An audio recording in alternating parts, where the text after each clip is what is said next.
اب سوال یہ ہے کہ کیا پی ٹی آئی کا سائفر بیانیہ خود انہی پر بھاری پڑ گیا؟ کیا امریکی سفیر کی بانی پی ٹی آئی سے جیل میں ملاقات ہو سکتی ہے؟ اور پاکستان کے اندرونی معاملات میں امریکی مداخلت حکومت کے لیے کتنا بڑا چیلنج ہو سکتا ہے؟ اس پر احتشام صاحب آپ کی رائے؟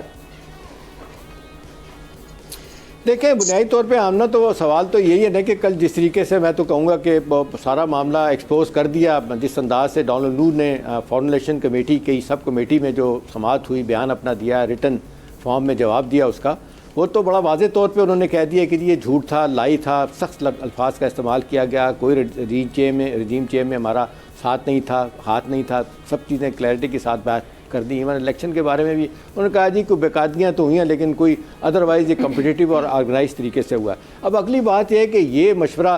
میں آپ کو ایک بات بتا دوں آمنہ کہ امریکہ کی 240 سال کی جو اسٹیبلشمنٹ ہے نا وہاں پہ حکومت کے ساتھ ساتھ وہ ان کی جمہوریت ہے، وہاں پہ اسٹیبلشمنٹ کا رول جو 99.9% جو ملک سے باہر کے معاملات ہوتے ہیں نا اس میں یہ صرف ان کی باتوں کی حد تک سینیٹر اور جو ہاؤس کے ممبر ہوتے ہیں ان کی بات ہوتی ہے، وہ کبھی بھی نہیں کہہ رہے ہوتے کہ جی آپ جا کے کریں۔ یہ بریٹ شرمن نے بیان تو دے دیا ہے کہ جی امریکن سفیر ملے، وہ جب ملیں گے اپنی سہولت سے ملیں گے، جب ان کو کلیئرنس یہاں سے بھی ملے گی پھر جائیں گے، اور ان حالات میں تو آپ دیکھیں کوئی بندہ قریب ہی نہیں جانا چاہے گا کہ جی خواہ پھنسنا۔ اور دوسری بات ہے کہ جس کو کہنا چاہیے کہ انہوں نے باقاعدہ طور پہ حکومت کو کلین بل آف ہیلتھ اس انداز سے دے دیا سیاسی طور پہ کہ جی آپ بزنس ایز یوزل ہم آپ کے ساتھ کام کریں گے، اور یہی چائنا نے کیا، انڈیا نے کیا، سعودی عرب نے کیا، سب نے ہمارے ساتھ تعلقات اور سب لوگوں نے اس کو ایکسیپٹ کر لیا۔ غلط ہے، صحیح میں نہیں جاتے، الیکشن کتنے صحیح ہوئے غلط ہوئے تو ہم روز کہتے ہیں 12واں الیکشن شاید اس پہ بھی اتفاق نہیں تھا۔ اب ان حالات میں اگر آپ کوئی کہے کہ جی اچھا، دوسری بات ہے کہ اب معذرت کے ساتھ بیرسٹر صاحب پڑھے لکھے آدمی ہیں،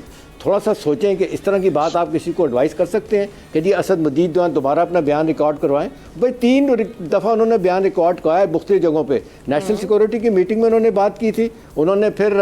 اس کا کہنا چاہیے فارن آفس میں جو میٹنگ ہوئی تھی انہوں نے بات کی تھی، اس کے بعد آپ دیکھ لیں کہ جو پبلک میں انہوں نے بات کی تھی وہ ساری کی ساری تھی کہ جی یہ سائفر ہے، اس میں کہیں بھی دور تک جو ہے نا ہم نہیں کہہ سکتے سازش ہے، ہاں اس کو آپ زیادہ زیادہ آپ کہہ سکتے ہیں جی مداخلت ہے، جس پہ ہم نے ڈیمارش بھی ایشو کر دیا، تو صرف آپ کو مجھے دکھانے کے لیے اندر سے کچھ بھی نہیں ہوگا۔ جی ٹھیک ہے لغاری صاحب، ایک جانب پاکستان تحریک انصاف اس بیان کو انڈورس کر رہی ہے کہ جی یہ بے ضابطگیاں ہوئی الیکشن میں، دوسری جانب پی ٹی آئی یہ کہہ رہی ہے،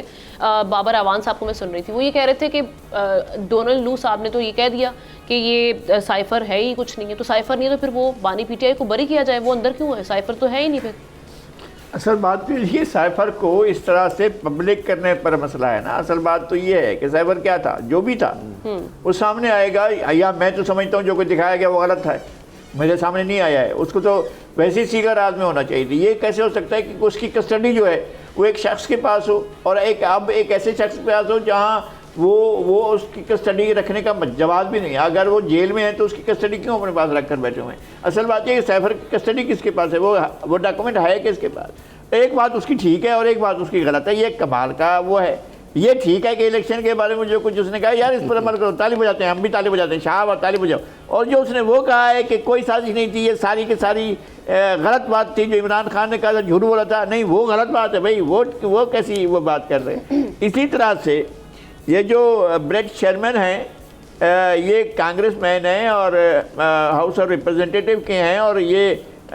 ڈیموکریٹ ہیں، اور ڈیموکریٹس کا ایک خاص طرز عمل بھی ہے۔ وہ ٹھیک ہے کہ ریپبلکن اور ڈیموکریٹس جو ہیں وہ فارن افیئرز میں ایک پیج پر ہوتے ہیں سارا کچھ، اور میں یہ سمجھتا ہوں کہ جو کچھ بھی ہے، اور ہمارے معاملے کی حد تک، پاکستان کی حد تک، یا اس ریجن میں جہاں ہم بیٹھے ہوئے ہیں، جہاں ہمارے چاروں طرف جو صورتحال ہے، امریکن پالیسی اب بھی وہیں سے ڈرائیو ہوتی ہے جہاں سے یہ چلی تھی۔ وہ ڈاکومنٹ جو ہے اور اس کا پال نیٹشے کا اب بھی وہی اسی سے ڈرائیو کرتے ہیں اور اسی کو اپنے پیش نظر رکھتے ہیں کہ یہ کولڈ وار کی جو سلسلہ ہے اس کو ختم نہیں کیا گیا ہے، اس کو پھر وار اینڈ ٹیرر میں چینج کیا گیا، اس کو ایک اور طریقے سے بدلا گیا ہے۔ ہمیں اب بھی وہ اسی نظر سے دیکھتے ہیں، اسی طرح رکھتے ہیں، اپنے ملک کے عوام کے لیے چاہتے ہیں کہ آزاد معاشرہ ہو اور اس کے اندر جو ترقی کے تمام مواقع ہوں، پاکستان میں جو ایک جابرانہ طرز حکومت ہو۔ سبسکرائب کریں اور بیل دبائیں تاکہ کوئی خبر رہ نہ جائے۔